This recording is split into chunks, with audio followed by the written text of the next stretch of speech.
Hello students, एक बार फिर से आप सभी का स्वागत है आपके अपने यूट्यूब चैनल पर। आज का जो हम लोग का टॉपिक है वो है मैथ्स की पेडागोजी के क्वेश्चंस। तो आज हम लोग आपको मैथ्स की पेडागोजी के कुछ इंपॉर्टेंट क्वेश्चंस करवाएंगे जो बहुत ही अच्छे क्वेश्चन हैं और इन्हें बहुत ही अच्छे से समझिएगा। बिल्कुल फास्ट एमसीक्यू होगा, तो हम आपको डायरेक्ट आंसर बताएंगे और जब जो आपको अगर समझना है तो हम बाद में सब तरह की अलग अलग वीडियो बना देंगे। मगर अभी पेपर के हिसाब से आप लोगों के लिए बता रहे हैं ताकि आप लोगों को क्वेश्चंस के आंसर्स मिले। तो चलिए कि आज के हमारे अपने फर्स्ट क्वेश्चन की तरफ पढ़ते हैं, जो कि हमारा है क्वेश्चन नंबर 1। क्या लिखा है कि राष्ट्रीय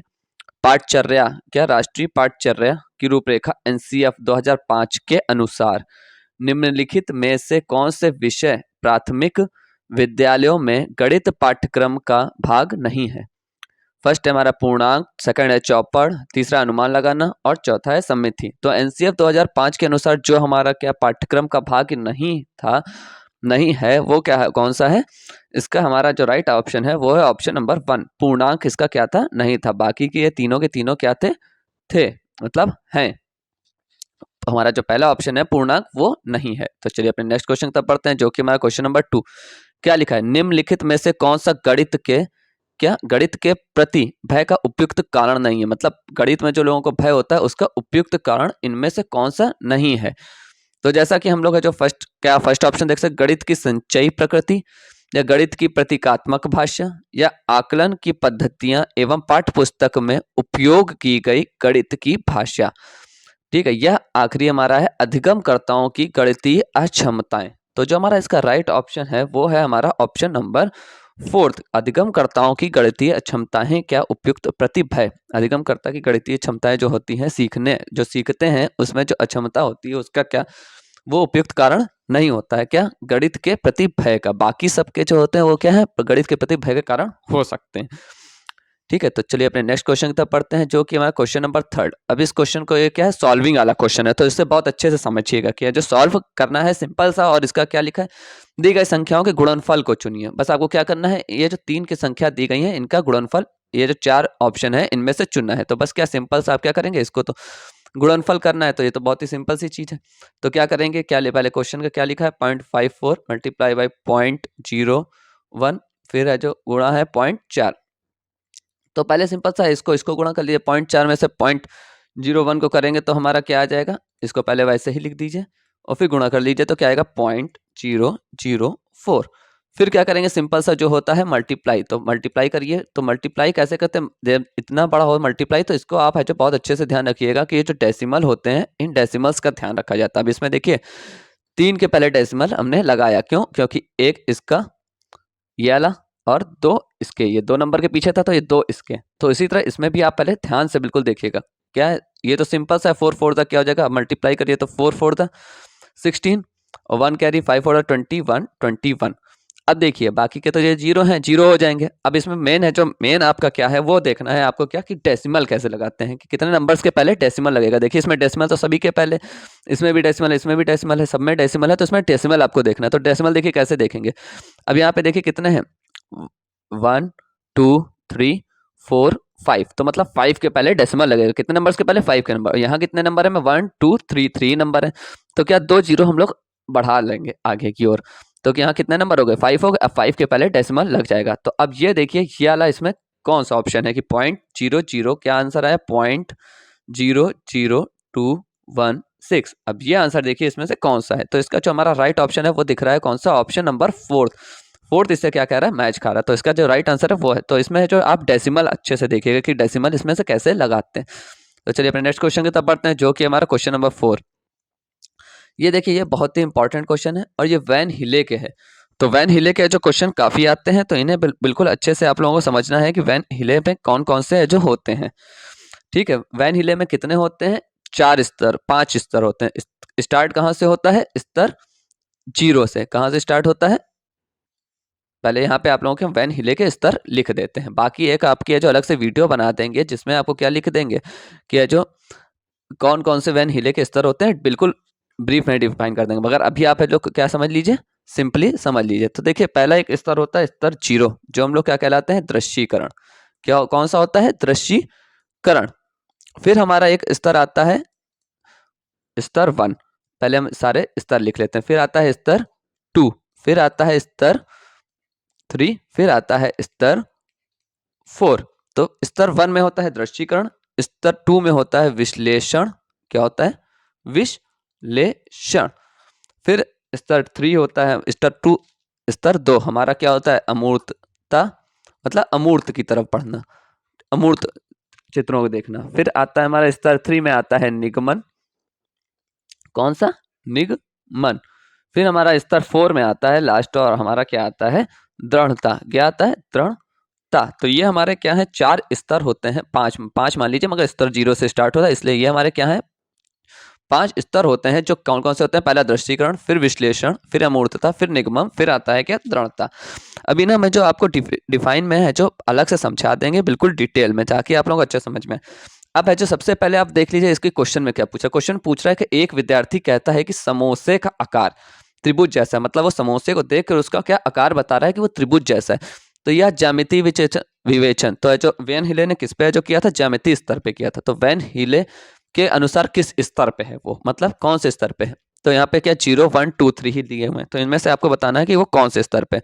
तो जो हमारा इसका राइट ऑप्शन है वो है ऑप्शन नंबर 1, क्योंकि जो ऑप्शन है जो दृश्यीकरण, दृश्यीकरण मतलब देख के ही उस चीज को छात्र दृश्य देखता है, किसी चीज को देखता है और उसको वो क्या है अपनी सोच के द्वारा उसको क्या है जो पहचानता है। तो इसमें क्या दृश्यीकरण ही तो क्या है लिखा, क्या लिखा समोसे का आकार ही देख के तो पहचान है क्या, समोसे का आकार देख रहा हो उसे कह रहा है कि वो कैसा दिख रहा है त्रिभुज, तो मतलब वो अभी दृश्यीकरण में। तो इसका जो हमारा राइट ऑप्शन है वो क्या है ऑप्शन नंबर 1। बाकी हम इसका आपको डिटेल में बिल्कुल अच्छे से समझा देंगे वैन हिले के सारे स्तर को।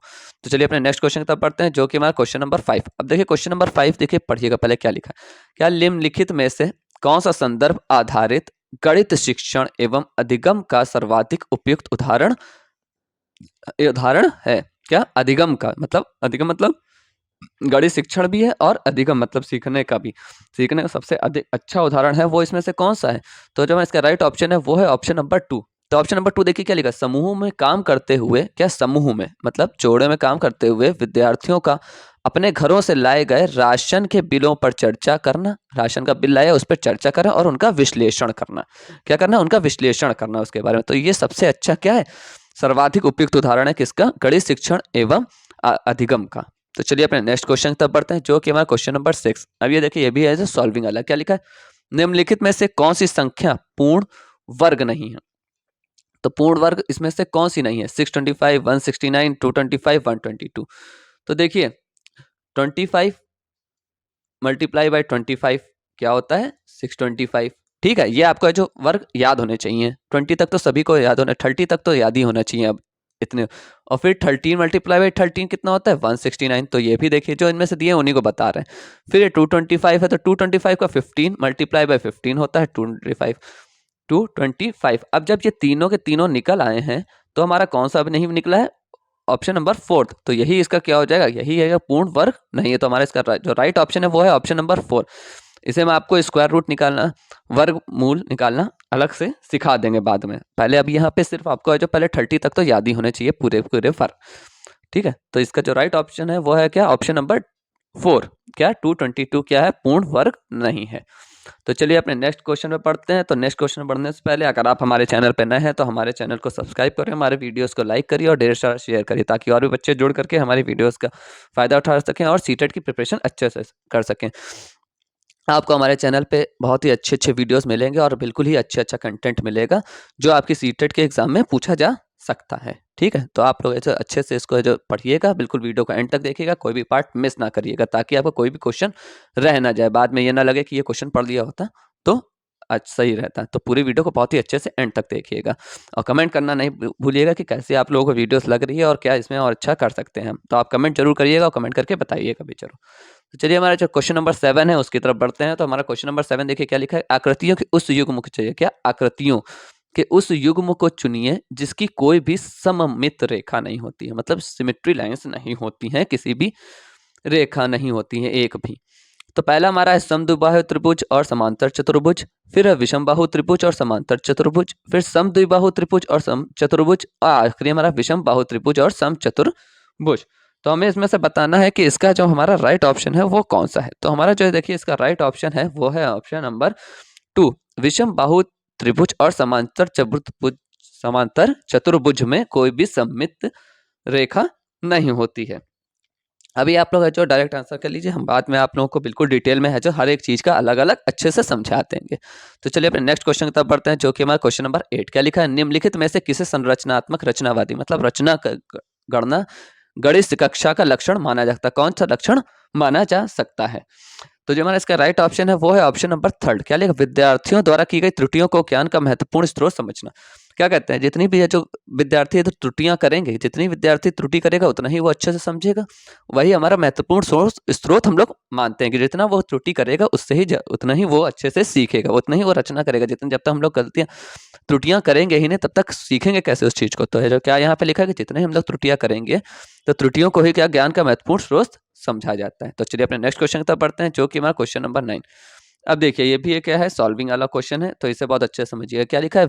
विजया और उसकी सहेली ने नाव खरीदने के लिए 42,000 रुपए का कर्ज लिया। क्या लिया? कर्ज लिया। तो उन्होंने 2 साल में, क्या लिखा? 2 साल में समान मासिक किस्त में, समान मासिक किस्त है, हर मासिक समान मासिक किस्त में कुल 47,040 रुपए का भुगतान किया।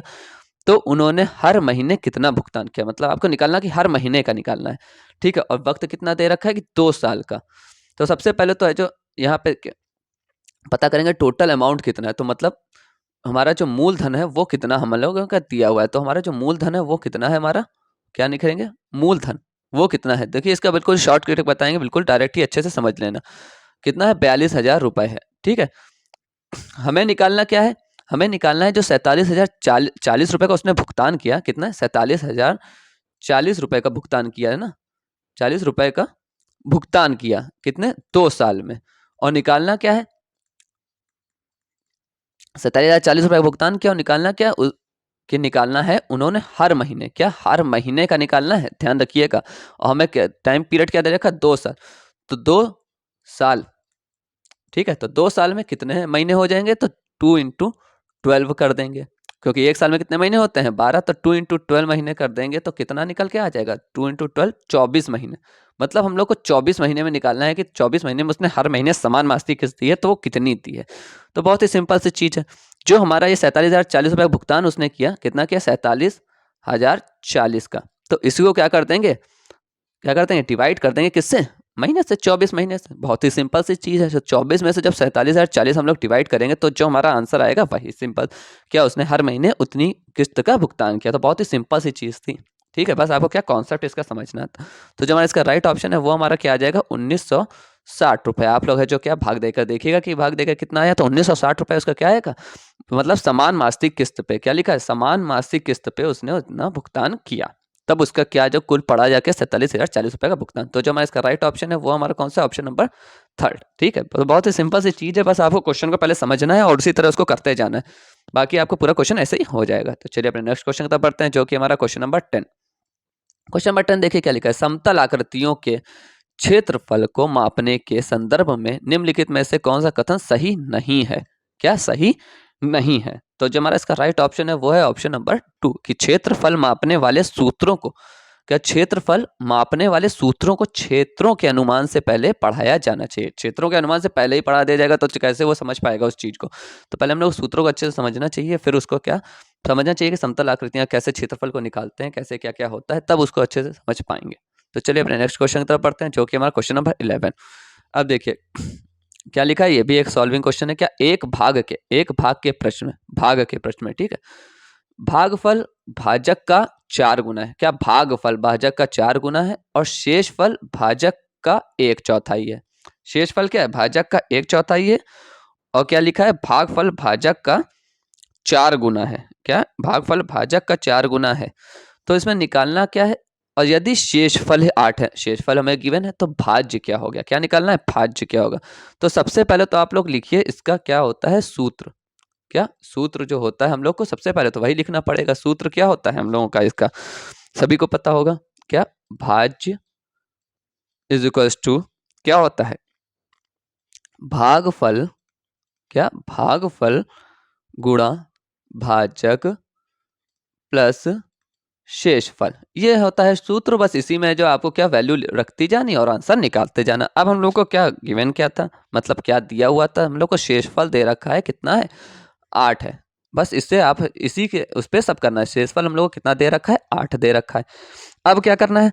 अब देखिए क्या कह रहा था, सबसे पहले क्वेश्चन को पढ़िए। भागफल भाजक का 4 गुना है और शेषफल भाजक का 1/4। तो हम लोग सबसे पहले यहां से स्टार्ट करेंगे। क्यों करेंगे, शेषफल हम लोग को गिवन है, तो शेषफल क्या लेगा, भाजक का 1/4 है।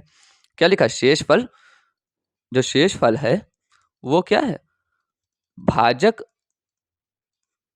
का 1/4 है। शेषफल भाजक का 1/4 है। ठीक है, तो क्या हो जाएगा, ठीक है, जब ये हो गया, अगर शेषफल भाजक का 1/4 है तो भाजक कितना हो जाएगा, भाजक कितना हो जाएगा, 4 × 8। क्यों, क्योंकि ये ऊपर चला जाएगा, भाजक का 1/4 लिखा था, तो हमें शेषफल तो गिवन था, शेषफल 8, तो 4 × 8 कितना हो जाएगा, 32। ठीक है, ये तो हमारा एक चीज निकल आया, क्या, भाजक। अब हम लोग को रखना किस में है, रखना हम लोग को इसमें है, ये ध्यान रखिएगा, इसी में हम लोग को पूरा रखना है। शेषफल तो भाजक का हो गया। अब क्या लिखा था, भागफल भाजक का 4 गुना है। क्या, भागफल भाजक का 4 गुना है, तो सिंपल सा भागफल, ठीक है, इज 4 गुणा है, 4 गुना है किसका, भाजक का, तो 4 गुना हम लोगों ने कर दिया। और भाजक कितना दे रखा था हम लोग को, कितना निकाला है, 32। तो 32 को जब हम लोग 4 से गुणा करेंगे तो कितना निकल आएगा, 128। अब हम लोग को जो सब चीजें तो निकाला है, अब क्या इसमें सिंपल हम लोग रखते जाएंगे।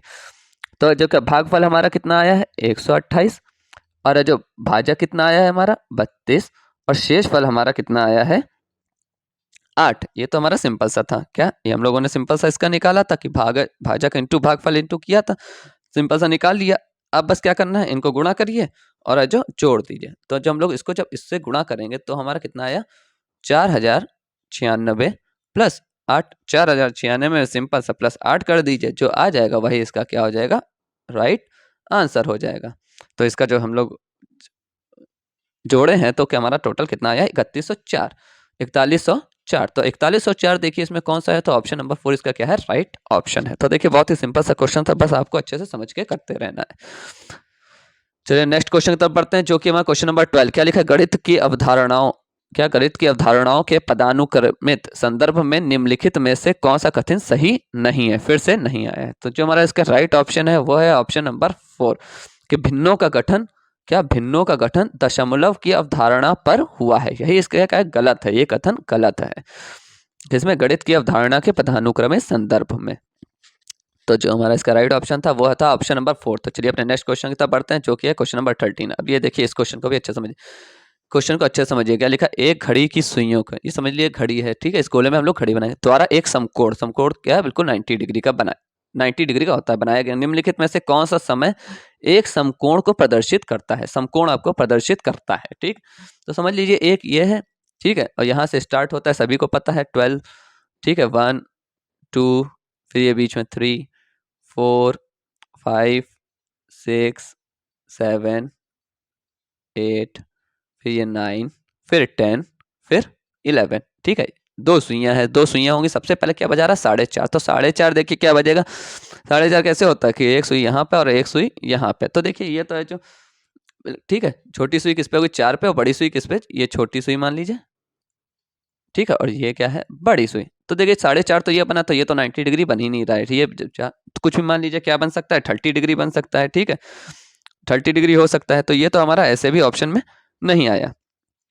तो चलिए ये तो हो गया, खत्म हो गया, ठीक है। अब चलिए अपने नेक्स्ट क्वेश्चन, दूसरा है हमारा का ऑप्शन क्या है, ये तो हमारा पहला ऑप्शन क्या हो गया, रॉन्ग हो गया, ठीक है। अब दूसरा ऑप्शन देखिए क्या है, 6 है, 6 बज रहा है, तो 6 तो बिल्कुल ही इस पे आ जाएगा, 6 पूरा का पूरा इसी में बन जाएगा। तो ये तो 90 डिग्री हो ही नहीं सकता है, 6 तो बिल्कुल ही नहीं बनेगा, ठीक है। 6 क्या हो जाएगा, एक यहाँ जाएगी, क्योंकि थोड़ा सा इरेज कर दें, पूरा हट जाएगा, ठीक है। छोटी बड़ी सुई तो समझ ही गए, ठीक है।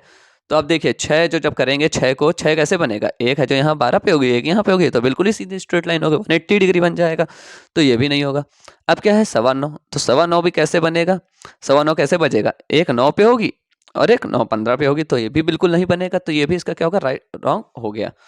अब आखिरी हमारा बचता है 3, तो यही इसका क्या हो जाएगा, राइट ऑप्शन हो जाएगा। क्या राइट ऑप्शन क्या है, 3, क्योंकि यही तो बचा है। 3 हमारा देखिए सिंपल सा आप बना के देखिएगा तो क्या हो जाएगा, देखिए 3 आप बना के देखिए, ये 3 है, ठीक है, ये यहाँ पे और ये यहाँ पे, ये देखिए इसके बीच में जो एंगल बन रहा है वो सिंपल सा है कि 90 डिग्री। तो यही तो हम लोग से कह रहा था समकोण बनाने के लिए, तो समकोण इसका क्या हो जाएगा, 3 o'clock पे बन रहा है। तो इसका जो राइट ऑप्शन है वो हमारा कौन सा है, ऑप्शन नंबर 4। तो चलिए अपने नेक्स्ट क्वेश्चन की तरफ बढ़ते हैं, जो कि हमारा क्वेश्चन नंबर 14। अब इसको भी आप लोग जो क्या सॉल्व करना पड़ेगा। हम लोग क्या सबसे पहले जो बॉड मास पढ़े थे उसी पे इसको करेंगे सॉल्व। क्या करेंगे? सॉल्व करते चलेंगे। ठीक है, तो इसको बहुत अच्छे से समझिएगा। ये क्वेश्चन अब जो नए पैटर्न पे कुछ क्वेश्चन घुमा फिरा के पूछे जाएंगे। किस पे चलेंगे? बॉड मास पे। ये चीज आप लोगों को अच्छे से पढ़नी पड़ेगी। बॉड मास, बी से हो जाता है ब्रैकेट जो इसमें है नहीं, ओ से ऑफ ये भी नहीं है, डी से है डिवीजन मतलब सबसे पहले डिवीजन करेंगे, फिर आता है मल्टीप्लिकेशन मतलब क्या गुणा करेंगे। ठीक है, भाग गुणा। ठीक है, मल्टीप्लाई का मतलब सबको पता है। एडिशन मतलब है जो क्या जो ऐड जोड़ेंगे। ठीक है, सिंपल सा आप लोगों को समझाते हैं, जोड़ना। और आखिरी आता है सब्ट्रैक्शन मतलब घटाना। ठीक है, इसी पैटर्न पे आप लोगों को पूरा क्या क्वेश्चन को सॉल्व करना है कि कैसे क्वेश्चन है जो अच्छे से सॉल्व होगा। पूरा क्वेश्चन को अच्छे से समझिएगा क्या लिखा है। अब सबसे पहले यहाँ पे देखिए क्या है, ब्रैकेट। तो ब्रैकेट तो नहीं है, ऑफ भी नहीं है, क्या है डिवीजन। तो डिवीजन देखिए इसके और इसके बीच में, सिर्फ इसके और इसके बीच में है। अच्छे से देखिएगा तो क्या करेंगे, पूरे क्वेश्चन को ऐसे लिखेंगे। किसके किसके बीच में? इससे इसके। तो 3 से 18 को जब करेंगे तो क्या आ जाएगा 6। फिर क्या -3 वैसे लिखेंगे और मल्टीप्लाई में 12.5 वैसे ही लिखेंगे। ठीक है, अब देखिए क्या लिखा गया है। अब लिखा है देखिए 14. अब क्या डिवीजन तो हो गया, अब क्या आता है मल्टीप्लिकेशन। क्या आता है? मल्टीप्लिकेशन। तो मल्टीप्लिकेशन देखिए एक यहाँ पे है मल्टीप्लिकेशन और एक यहाँ पे है। तो इन दोनों को क्या करेंगे हम लोग है जो मल्टीप्लाई करेंगे। तो पहला हमारा क्या है 14.5 से मल्टीप्लाई करेंगे 3 को, तो हमारा कितना आ जाएगा? पहले इसको गुणा करेंगे तो क्या आएगा 43.5। फिर इसको तो ऐसे ही लिखेंगे। फिर हमारा देखिए क्या है 12.5 को किससे गुणा करना है? 3 से। तो 12.5 को 3 से जब गुणा करेंगे तो हमारा क्या आएगा 37.5। अब देखिए यहाँ पे ये एडिशन का है, ये दोनों एडिशन के हैं और ये क्या है सब्ट्रैक्शन का है। तो पहले एडिशन वाले हम लोग करेंगे तो क्या करेंगे 43.5 में हम लोग कितना ऐड कर देंगे 6 ऐड कर देंगे। किसमें? 43.5 में 6 ऐड करेंगे तो हमारा कितना आंसर आ जाएगा? सिंपल सा आंसर आ जाएगा 49.5। फिर इसमें से जो क्या करेंगे, ये करेंगे क्या 49.5 में से सिंपल सा सब्ट्रैक्ट कर देंगे 37.5। तो बहुत ही सिंपल सा हमारा क्या आंसर आ जाएगा निकल करके 12। ठीक है, देखिए बहुत ही सिंपल सा है। क्या है? इस रूल पे, बस इस रूल पे आप लोगों को पूरा क्वेश्चन करना है। ठीक है, इसे आप अच्छे से याद कर लीजिएगा। इस रूल पे ही पूरा क्वेश्चन होगा तभी आपको समझ में आएगा। ठीक है, तो हमारा जो इसका राइट ऑप्शन है वो हमारा कौन सा हो जाएगा? ऑप्शन नंबर 2 क्या 12। तो बहुत अच्छे अच्छे क्वेश्चन है, बिल्कुल अच्छे से क्वेश्चनों को समझिएगा। ठीक है, तभी आप लोगों को अच्छे समझ में आएगा। इसी तरह क्वेश्चन पिछली बार पूछे गए थे नए पैटर्न पर। तो चलिए अपने नेक्स्ट क्वेश्चन की तरफ बढ़ते हैं जो कि हमारा क्वेश्चन नंबर क्या है 15। निम्नलिखित में से कौन सी ज्यामिति में एक प्रक्रिया नहीं है? ज्यामिति में कौन सी एक प्रक्रिया नहीं है? मापन, निरूपण, प्रक्रियात्मक प्रवाह या तार्किक क्षमता और उत्पत्ति। तो जो हमारा इसका राइट ऑप्शन है वो है ऑप्शन नंबर 3, प्रक्रियात्मक प्रवाह इस प्रक्रिया में नहीं है। तो चलिए अपने नेक्स्ट क्वेश्चन की तरफ बढ़ते हैं जो कि हमारा क्वेश्चन नंबर 16। अब इसे भी बहुत अच्छे से समझिएगा। ये भी क्या है सॉल्विंग वाला आपका क्वेश्चन है। तो पहले देखिए कि क्या क्या लिखा हुआ है उसे अच्छे से समझिए। पूरे क्वेश्चन को बिल्कुल डिटेल में पढ़िएगा क्योंकि जब तक आप क्वेश्चन को नहीं पढ़ेंगे ना तब तक आप क्वेश्चन कोई भी क्वेश्चन को कर पाएंगे ही नहीं, आप कंफ्यूज हो जाएंगे।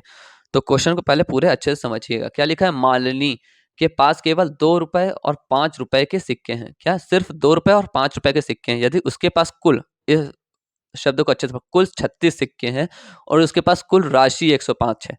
ठीक है, सिक्के कितने उसके पास 36 हैं और राशि उसके पास है 105। तो उसके पास 2 रुपए और 5 रुपए के सिक्के कितने हैं? मतलब हमें 2 रुपए और 5 रुपए के सिक्के निकालने हैं। तो जो हमें पता नहीं है उसको हम लोग क्या करेंगे, लेट कर लेंगे। तो क्या मतलब, माना 2 रुपए के सिक्के उसके पास कितने हैं? 2 रुपए के सिक्के की संख्या, ठीक है, एक्स है। क्या है? एक्स है, मान लिया। तो 5 रुपए के कितने हो जाएंगे? 5 रुपए के कितने हो जाएंगे? कितने हो जाएंगे? टोटल कितने सिक्के हैं? टोटल सिक्के हैं 36। तो क्या हो जाएगा 36 माइनस एक्स हो जाएगा। ठीक है, जब एक्स में एक्स है 2 रुपए के तो 5 रुपए कितना हो जाएंगे 36 माइनस एक्स। अब वो क्या पूछ रहा है, सिर्फ क्या लिखा है कुल राशि उसके पास कितनी है 105। मतलब ये आपका टोटल में आ जाएगा कुल राशि में। ठीक है, तो हम लोग क्या बस सीधे लिखते हैं आंसर क्वेश्चन को, क्या 2x प्लस 36 माइनस एक्स ये बनेगा। ठीक है, 2 रुपए और 5 रुपए के सिक्के ऐसे थे। इज टू में टोटल हमारी राशि कितनी है, ये 2x प्लस यहाँ पे 5 कर लीजिए क्योंकि 5 रुपए के सिक्के हैं ना, ये जो 5 रुपए का सिक्का है। तो 2x प्लस 5 36 माइनस एक्स। ठीक है, ये क्या था 36 माइनस एक्स आया था ना संख्या। तो 5 रुपए के से अब ये टोटल हम लोग के पास है कितना 105, टोटल हम लोग के पास कितना है 105। तो अब बस इसको सिंपल सॉल्व करेंगे और बस आंसर जो आएगा उसको लिख देंगे। तो देखिए इसको सॉल्व करेंगे 36 गुणा 5 करेंगे, फिर उसको है जो क्या करेंगे उधर जाके सॉल्व करेंगे। पूरा आप लोगों को बस सिंपल है जो सॉल्व करना है अब यहाँ पे, और जो आंसर लिख देना है 180 माइनस 5x, ठीक है, और ये क्या हो जाएगा 105।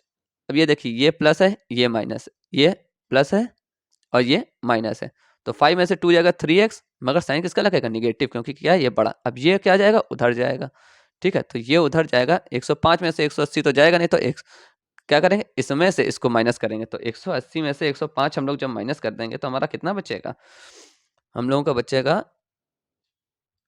75, तो वो भी किसका माइनस का, तो माइनस में से माइनस कट गया। अब बस सिंपल अब इसको थोड़ा सा ऊपर वाला इरेज कर देते हैं समझाने के लिए। बहुत अच्छे से क्वेश्चन को समझिएगा पूरे क्वेश्चन को, ताकि आप लोगों को कोई भी पार्ट मिस ना हो। ये क्वेश्चन आप लोगों के ऐसे आते हैं थोड़ा लेंथी में, तो आप लोगों को समझने में भी। आप क्या करेंगे सीधे सिंपली डिवाइड करेंगे 75 में से, क्या 75 को डिवाइड करेंगे किससे 3 से, तो हमारा जो बस आ गया क्या 25, क्या आया 25 आया। ये क्या x आया, और x हमने क्या माना था 2 रुपए के सिक्के का, तो 2 रुपए के सिक्के तो 25 आ गया, ठीक है। और 5 रुपए के सिक्के था 5 को पूरा जो सॉल्व करके आप लोगों को निकालना पड़ेगा, ठीक है। तो आप लोग जब निकालेंगे उसको सॉल्व करके उसमें रखेंगे कि इसमें 36 माइनस एक्स था, तो 36 माइनस एक्स के 5 रुपए के सिक्के करेंगे तो 36 माइनस 25 करेंगे तो कितना आ जाएगा हमारा 11 आ जाएगा। तो देखिए 25 और एक आया क्या 11, ये क्या था 2 रुपए के सिक्के, ये क्या था 2 रुपए के सिक्के, और ये कहते थे 5 रुपए के सिक्के, ठीक है। तो हमारा क्या है 25 और 11, तो हमारा जो 25 और 11 है वही इसका क्या है राइट ऑप्शन, और वो हमारा कौन सा है ऑप्शन नंबर 2। तो जो हमारा इसका राइट ऑप्शन है वो कौन सा है ऑप्शन नंबर 2। देखिए बहुत ही अच्छे सिंपल और लेंथी वाले क्वेश्चन है, तो बहुत अच्छे समझिएगा, पूरा डिटेल में इसीलिए समझा रहे हैं ताकि आप लोगों को कोई पार्ट मिस ना हो। तो चलिए अपने नेक्स्ट क्वेश्चन की तरफ पढ़ते हैं, जो कि हमारा क्वेश्चन नंबर 18। क्या लिखा है, निम्नलिखित में से कौन सा एक रचनात्मक गणित की कक्षा की अति उपयुक्त उदाहरण है। बहुत ही उपयुक्त उदाहरण है किसका, रचनात्मक, मतलब रचना करना, सोचना, रचना कर सकते हैं उस चीज के लिए। तो जो हमारा इसका राइट ऑप्शन है वो हमारा कौन सा है ऑप्शन नंबर 3। क्या लिखा, एक समस्या के समाधान को खोजते समय, देखा ना रचना करना खोजते समय विद्यार्थी अन्वेषण में व्यस्त संलग्न है, मतलब उसी में पूरी तरह से डूब जाता है, उसी में पूरा खो जाना, क्या संलग्न हो जाना मतलब खो जाना पूरी तरह उसमें से लग जाना, किया जो इसको जब तक निकलेगा नहीं तब तक आंसर हम लोग निकालेंगे नहीं। तो इसका राइट ऑप्शन क्या है ऑप्शन नंबर 3। तो चलिए अपने नेक्स्ट क्वेश्चन की तरफ बढ़ते हैं, क्वेश्चन नंबर 18। ये भी देखिए बहुत ही अच्छे अच्छे क्वेश्चन इसीलिए आप लोगों के लिए फाइंड करके लाए, क्योंकि पिछली बार इसी तरह क्वेश्चन पूछे गए थे, चाहता से चाहता थोड़े से लेंदी थे, आप लोगों को निकालने में भी प्रॉब्लम होगी, तो इसका है जो अच्छे से पढ़िएगा। क्या लिखा है क्वेश्चन पढ़िए, वह संख्या जिससे 88 और 160 को विभाजित करने पर शेष फल, क्या लिखा शेष फल 3 और 7 आएगा, निम्न है इनमें से बताना है। तो आप सिंपल सा क्या करिए, सिंपल सा सबसे जो डिवाइड करके देख लिए, पहले 13 से कर दीजिए 88 को, तो 13 का टेबल पढ़िए, पढ़ना पड़ेगा आप लोगों को, सबके टेबल आप लोगों को पढ़ के क्या लिखने होंगे, ठीक है। तो 13 का पहले हम लोग पढ़ के देखेंगे तो कितना आएगा, 13 के टेबल में कितने टाइम्स आ सकता है 88, 13 7 से 91 होता है, तो 13 6, और टेबल आप लोगों को थोड़े पता होना चाहिए, वरना है जो क्या नहीं भी पता होंगे तो क्या हो जाएगा आगे कर लेंगे, मल्टीप्लाई करके भी कर सकते हैं। तो 13 6 क्या आएगा 78, तो 8 में से 8 गया 0, 8 में से 7 गया 1, तो क्या बच गया यहाँ पे हमारा, तो 10 बच गया। तो 10 तो आना नहीं था, क्रमशः कितना आना है 88, 3 और 7। तो ये देखिए पहले से डिवाइड करते चलिएगा, अगर पहला आ जाएगा तो दूसरा भी आ जाएगा, 3 और 7, तो इसका तो शेषफल कितना आया है, शेषफल इसका आया है 10, तो ये क्या हो जाएगा गलत हो गया, तो पहला तो ऑप्शन इसका नहीं है। दूसरा हमारा क्या है 17, 17 में से करके देखते हैं, तो 17 का टेबल में पहले अलग करके देखते हैं, बस पहले अलग करके देखिएगा, दूसरा आपका अपने आप ही निकल आएगा, ठीक है। तो 17 के टेबल में कितने टाइम्स आता है 5 टाइम्स आता है 85, ठीक है। तो इसको करेंगे क्या 8 में से 5 गया 3, 8 में से 8 गया 0, तो देखिए ये तो हमारा पहला तो आ गया है, ठीक है। तो अब क्या 160 को भी हम लोग 17 से करके देखेंगे, किसको 160 को, तो 17 10 जा तो 170 होता है, तो उसका पहला ही आला एक हम लोग ले लेंगे 17 9 सा, तो 17 9 सा कितना होता है 153। तो इसको करते हैं, ये इसको कैरी ओवर करेगा, ये 10 बच जाएगा, 10 में से 3 गया 7, तो देखिए यही इसका क्या हो जाएगा राइट ऑप्शन, ठीक है। देखिए दूसरा ही हमारा निकल आया, तो इसका जो राइट ऑप्शन है वो है ऑप्शन नंबर 2। क्या जो 17 सही क्या है, जो जब 88 और 160 को विभाजित करेंगे तो क्रमशः क्या शेषफल आएगा 3 और 7। तो चलिए अपने नेक्स्ट क्वेश्चन की तरफ बढ़ते हैं, थोड़ा जल्दी करते हैं क्योंकि टाइम भी काफ़ी हो जाएगा, आप लोग इतना समझने में आप लोगों को थोड़ा समय भी इसमें लगेगा, तो बिल्कुल वीडियो को अच्छे से एंड तक देखिएगा ताकि आपको कोई भी समस्या भी ना हो। तो चलिए नेक्स्ट क्वेश्चन है हमारा, क्या लिखा है, गणित के संदर्भ में क्रियामूलक ज्ञान करके सीखना से क्या अभिप्राय है। करके सीखना मतलब करके सीखना, किसी चीज को करेंगे तभी तो उस चीज को हम लोग सीख पाएंगे अच्छे से। क्रियामूलक ज्ञान यही क्या अभिप्राय है इसे। क्रियामूलक ज्ञान का मतलब क्या है, करके सीखना। क्या करके सीखना का इसमें से कौन सा अभिप्राय सही है। तो जो हमारा इसका राइट ऑप्शन है वो है हमारा ऑप्शन नंबर 1 कि अवधारणा से संबंधित अर्थपूर्ण क्रियाशील गतिविधियों द्वारा गणित में अवधारणाओं को अधिगम को सीखना। ठीक है, तो इसका मतलब अवधारणा का अधिगम को सीखना। तो जो हमारा इसका राइट ऑप्शन था वो ऑप्शन नंबर 1। तो चलिए अपने नेक्स्ट क्वेश्चन की तरफ पढ़ते हैं और लास्ट के क्वेश्चन की आज के कि यूनिसेफ समर्थक, ये देखिए बहुत इंपॉर्टेंट क्वेश्चन है, ये पिछली बार है जो क्या पूछा गया था और ये अब है जो ये आने लगा है। बाला के ऊपर क्वेश्चन काफी पूछे जाते हैं, तो आप लोग इसे बहुत अच्छे से पढ़िएगा, बहुत ही इंपॉर्टेंट क्वेश्चन है आप लोगों के लिए। तो देखिए क्या लिखा, यूनिसेफ समर्थित पहल बाला क्या है। बुक्स एज लर्निंग एड है, या बिल्डिंग एज लर्निंग एड है, या bulletin board as learning aid है, या black board as learning aid है। तो जो हमारा इसका राइट ऑप्शन है वो है हमारा option number 2 building as learning aid है। यही इसका क्या यूनिसेफ पहल थी जो हमारे यूनिसेफ द्वारा ये थी इसका। इसमें क्या था, इसमें हम लोग करते क्या था, भाषा का कौशल होता था, भाषा कौशल हो सकता है, ठीक है, ये सब इसके क्या अवधारणा जो समझता था, गणना कौशल था, ये सब क्या इसमें बाला में लिया गया था। किसमें, बाला में गणना कौशल था, अवलोकन की क्षमता को बढ़ाना था, किसकी, अवलोकन की क्षमता, इन सब ये सब क्या था बाला के अंदर आते हैं। किसमें आते हैं, बाला में आते हैं। ठीक है, ये है जो क्या, तो ये क्वेश्चन जो बहुत पूछा था, तो इसको अच्छे से बिल्कुल पढ़िएगा कि बिल्डिंग एज लर्निंग एड कहलाता है क्या, बाला।